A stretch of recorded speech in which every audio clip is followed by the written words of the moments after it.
2021-2023 પછી ત્યાર પછી તમારું એપ્રેન્ટિસ કરશે. એમાં પહેલા વર્ષની અને બીજા વર્ષની જે એક્ઝામ રહેશે CBT એક્ઝામ જે તમારા કોમ્પ્યુટર બેઝ આવશે.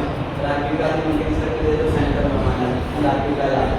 તમારામાંથી ઇલેક્ટ્રિશિયનનો પણ બનશે. ઇલેક્ટ્રિશિયન વાળા હા તું જો કરો તમે વાયરમેન તો પહેલા સેન્ટર ત્યાર પછી તૈયારી લિસ્ટની કરશે જેમાં બે વિભાગોની કરશે. તૈયારી પ્રેક્ટિકલ અને લેબોરેટરી છે. બીજી વિસ્તારોની કરશે દક્ષિણ ગુજરાત વીજ કંપની લિમિટેડ અને બીજી કરશે જેટકોમ ગુજરાત ટ્રાન્સમિશન એનર્જી. જેનામાં બે વિભાગો નીકળે છે એમાં તમારે એપ્રેન્ટિસ સેટમેન્ટ કરશે. એમાં એક વર્ષની ટ્રેનિંગ રહેશે જેમાં તમને સ્ટાઇપન્ડ બી હમણાં તો 11,000 જેવા મળે છે સ્ટાઇપન્ડનું. ત્યારે 8,050 જેવા હતા. એમાં એક વર્ષનું તમારે એપ્રેન્ટિસ રહેશે જેમાં તમારે પહેલાં તો ફર્સ્ટમાં તો પહેલાં પોલ ટેસ્ટ આવશે. પોલ ટેસ્ટ તમે પાસ કરશો ત્યાર પછી તમારું પાસે એપ્રેન્ટિસમાં જે કંઈ હશે તે ઓર્ડર મળશે.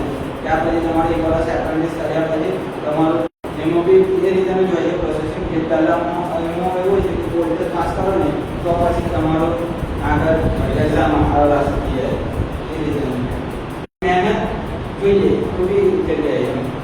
બીજા લોકો જેવું નહીં કે 3 વર્ષ કોલેજ કરો 2 વર્ષ ડિગ્રી લો 5 વર્ષ એમ લગાડો અને મહેનત કરતા બી પછી નોકરીનું કંઈ નક્કી 1 વર્ષ એપ્રેન્ટિસ પછી તમે ખુદનો બી ધંધો કરી શકો છો પ્લસ તમે નોકરી બી કરી એકી આજે બી બે થઈ શકે છે એ રીતે.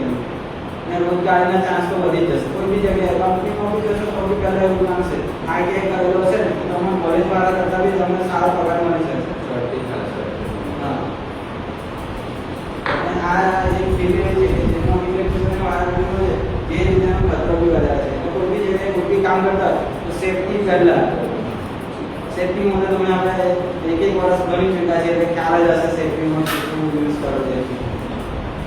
પહેલાં તો આપણે કોઈ બી જગ્યાએ કામ કરતા હોય એટલે પહેલાં તો સેફટી શૂઝ જોઈએ. સેફટી શૂઝથી આપણે કેવું છે ગમે તે વસ્તુનું કવર પડશે તો બી આપણે પહેલાં થઈ રહેશે. પછી હેલ્મેટ, પછી હેન્ડ ગ્લોવ્સ